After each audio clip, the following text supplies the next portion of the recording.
রাত এখন ৮টা, সোয়া ৮টা মতো বাজে, আর চলে এসেছি রান্নাঘরে, কারণ এখন কিছু কাজ তো করতেই হবে।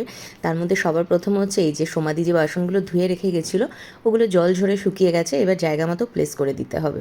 গত দুদিন তোমাদের সাথে সেভাবে কোনো ভ্লগই শেয়ার করতে পারিনি, তার কারণ হচ্ছে কিছু শ্যুটই করা হয়নি। শরীরটা না একটুখানি ম্যাজম্যাজে ছিল।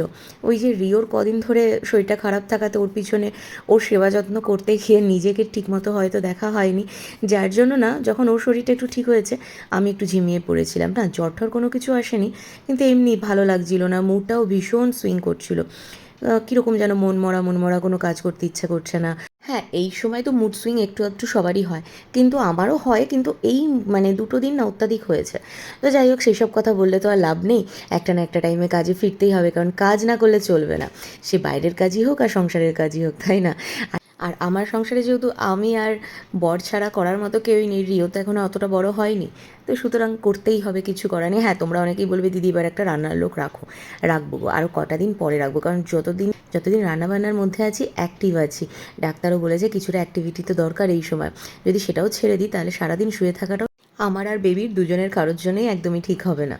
যাই হোক, ধুয়ে রাখা বাসনগুলো সব গুছিয়ে রেখে দিয়েছি, আর এবার না আটা মেখে নিচ্ছি। আটাটা মাখছি কালকের জন্য। কালকে সকালে আমাদের জলখাবারে লাগবে, আর সেই সঙ্গে সঙ্গে রিওর স্কুলে টিফিন যাবে। হ্যাঁ, এই যে এতদিন মানে টানা ধরো 10 দিন মতো পরে রিও কালকে স্কুলে যাবে। রিওর শরীরটা এখন একদমই ঠিক হয়েছে, তাই কালকে ওকে স্কুলে পাঠাবো। এবার অনেক দিন স্কুলে যায়নি তো, বুঝতেই পারছো বাচ্চার মন যেতে চাইছে না। ওকেও বুঝিয়ে সুঝিয়ে রাজি করেছি, আর এখন জানো তো একসঙ্গে অনেকটা আটা না মাখতে পারি না, পেটে চাপ লাগে। তাই এরকম অল্প কালকে সকালের মতোই একটু মেখে নিচ্ছি। আর আমি ভালো করে ঠাসবো না, হালকা করে মেখে রেখে দেবো।